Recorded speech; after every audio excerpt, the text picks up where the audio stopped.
For a while now, I've been looking for a phone to replace my aging Mate 20 Pro, but I didn't want to spend top dollar for it. That's the reason why I chose this phone. Hi, I'm Nebaa. Welcome to a quick unboxing and first impressions of the Galaxy S20 5G Fan Edition in white. In the box, there's a charging cable, charging brick, quick start guide, warranty card, the phone itself,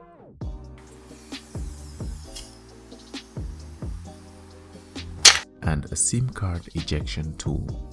The S20 FE bundles everything the average consumer may need in a smartphone at an affordable price.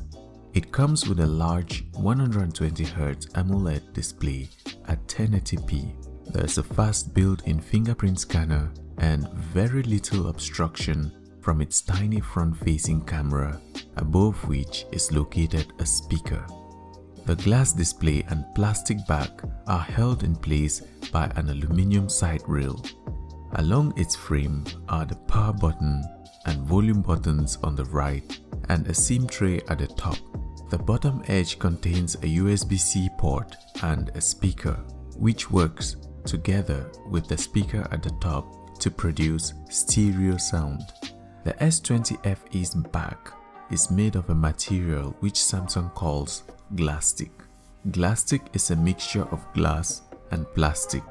The S20 Fan Edition has the same 12 megapixel primary and ultra-wide lens that you find in the flagship Galaxy S20 series. The only difference here is the 8 megapixel telephoto lens instead of 64 megapixels as in the high-end Galaxy S20 and S20 Plus.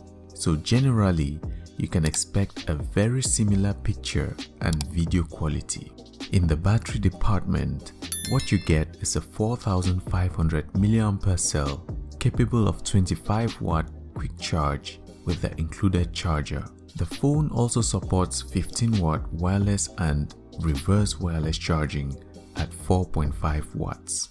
The Galaxy S20 FE comes in two versions, a 5G variant with the Snapdragon 865 and a cheaper 4G model with the Exynos 990 SoC.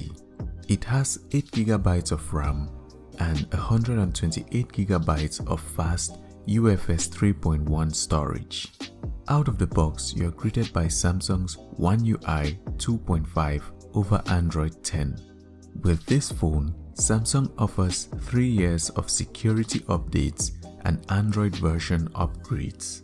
One UI is easy to get acquainted with and feels really smooth when scrolling through, especially on this 120Hz display. I tried out a few games like Mobile Legends and Call of Duty. Both games ran smoothly even though the device felt a little warmer than expected. The main compromise here is the plastic material used on the back. But considering the lower $699 price tag, the S20 FE offers commendable flagship performance and features. If you'd like to see a more in-depth review of the Galaxy S20 FE, make sure you're subscribed and turn on notifications so that you don't miss out on that. In the meantime, smash the like button and leave a comment below if you have any queries. Thanks for watching. It's been Nebaa, and I'll catch you in the next one.